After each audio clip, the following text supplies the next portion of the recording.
Welcome to Sketch Sunday, where we all take the same sketch and see how we can all use our creativity to make something that looks a little bit different. So, today's sketch is by, it looks like Kimberly Figures. It's from 2013, and I am making it a Halloween layout.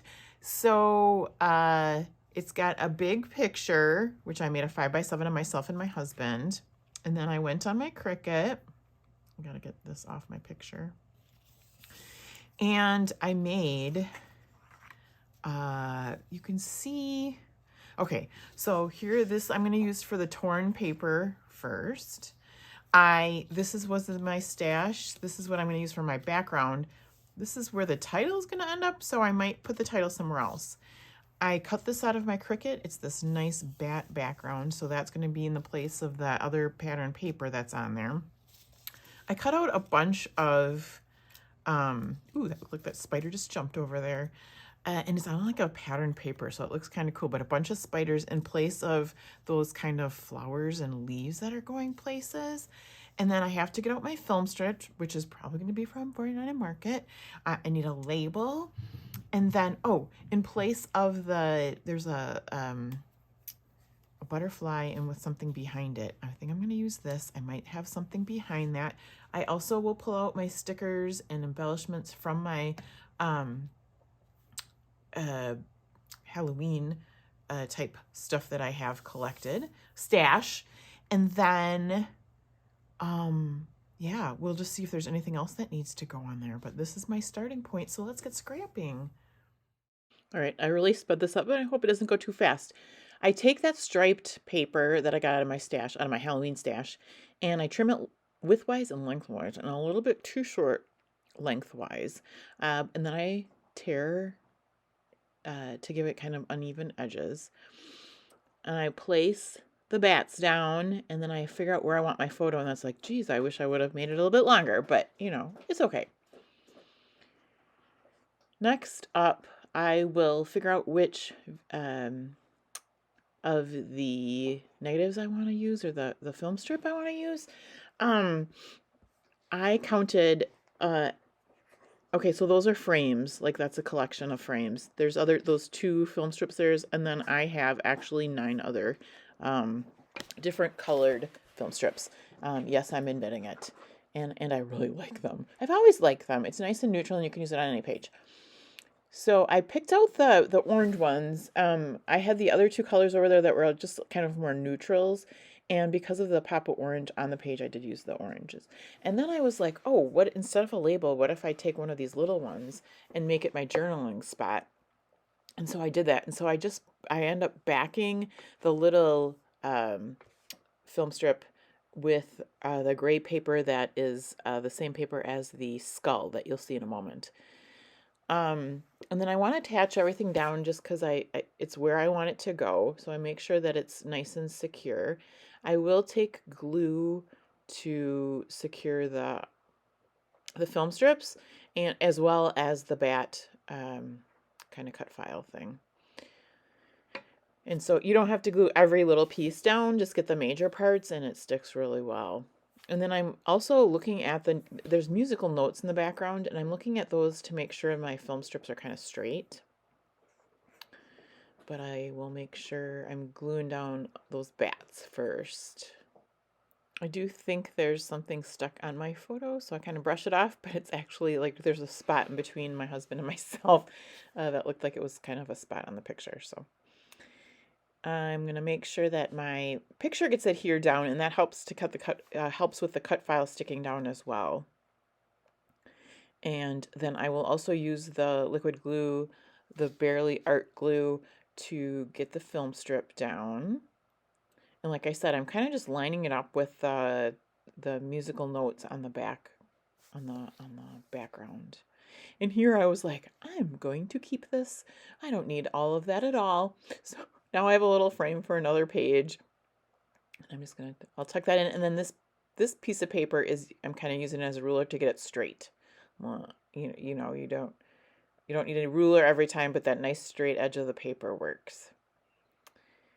here is where I decide, yep, I'm going to use that, and I'm going to use that paper to just back it, and I kind of just freehand it, like for the little um, edge that you get to hit that with the glue. I think I was pretty spot on. At the end, once I get it glued down, you'll see me trim just a little bit of the gray off, but holy cow, like, this was a quick and easy way to do it. I don't know how I got it so good. Okay, and then here, oop, maybe I'll just get that little spot off there and it'll be perfect.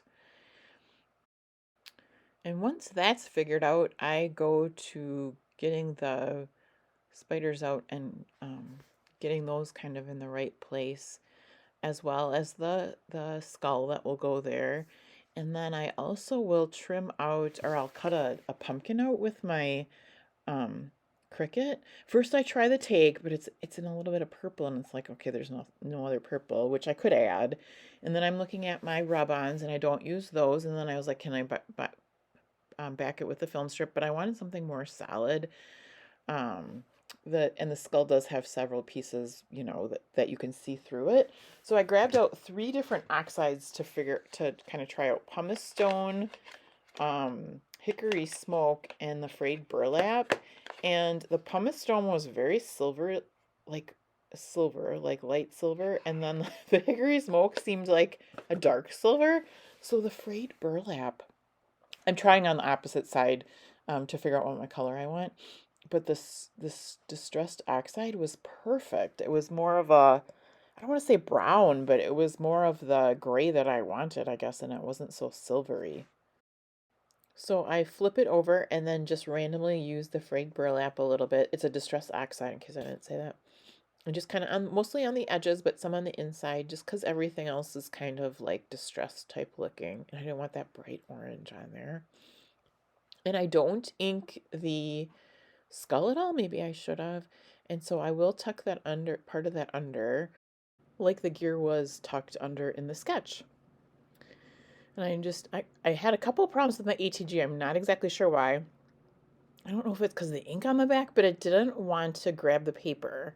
So I had to fix that a couple times, but got some ATG on there and then tuck it. I don't know. This wasn't a great fit with the skull.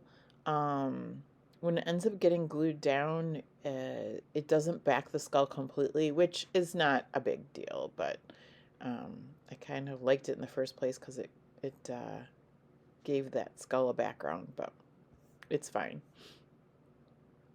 So I do mess around with it just a little bit just to see, you know, trying to get it to where I didn't want it so far tucked under and things like that. So, and next I will work on the spiders. And so I have these little squares. They're super tiny little squares of adhesive foam. And that's what I stuck one underneath each of the spiders. I move the journaling spot over to kind of line up with the sketch, and I like it better there. And then I go around getting all the spiders down, and I basically have a grouping of 3 spiders in each of the 3 corners. I put this spider there, and then I end up needing that spot for my title, so that moves later. But I really like using, I don't always think to use pattern paper with my Cricut. I usually use cardstock for everything, and I need to start using pattern paper more because it just gives it there wasn't much pattern to it, but it was just a change in the coloring that was perfect for these spiders.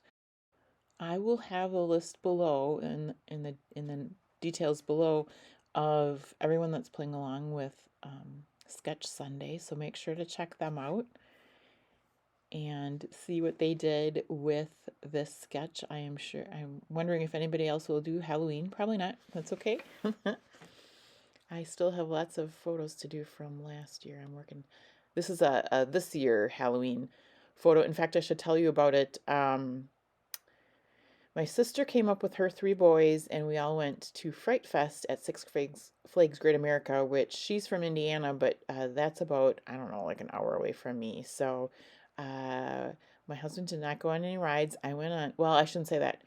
He went on one that stays on the ground where you can It's like a game one where you shoot up the bad guys, and then I went on that one, and then three other roller coasters. So I was pretty proud of myself. Um, last year I only went on one, so I'm getting braver each year. I used to go on roller coasters like crazy, and then I got older, and then my stomach can't take it. But anyway, I'm careful on which ones I go. So this title I cut out of the Cricut in the same cardstock as I cut out the pumpkin, and it says it's spooky season, y'all. And I just take time to kind of get that down. I use my Barely Art glue to get it to glue that down. Those commas and apostrophes are just not easy, and so I'll use my little Cricut tools to kind of like maneuver those in place.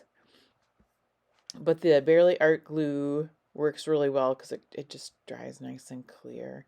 I know people have talked about like you can make your own like puffies, not puffy, well, like letter stickers, and like put them on either on foam or do several thicknesses of them. And I do not worry about that.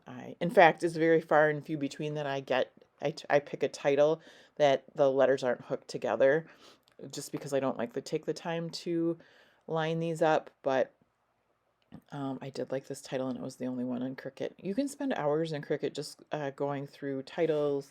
I mean, it'll has different fonts and stuff. I mean, you can very much write out whatever title you want, but I like the ready-made ones. Again, it's another time saver for me. This title is the last thing I do, so everything else is in place and set to go. I love that you can use a sketch and then you can use the background paper to make it work for you, like if it has some kind of a scene or something. So I was super excited to use this pattern paper for the background, because otherwise what would you have done? Like maybe use the music notes for something else and then cut out the bird as an embellishment. So I was pretty happy with that. Tomorrow come back and I will have a video for Mix It Up Monday, where we get to do mixed media with a sketch that's given to us. So that's a lot of fun as well. All right, oh, and here it is, me using my spatula just to get the period in place. So there you go. Thank you so much for sticking with me until the end. Have a fabulous day, and I'll see you again tomorrow.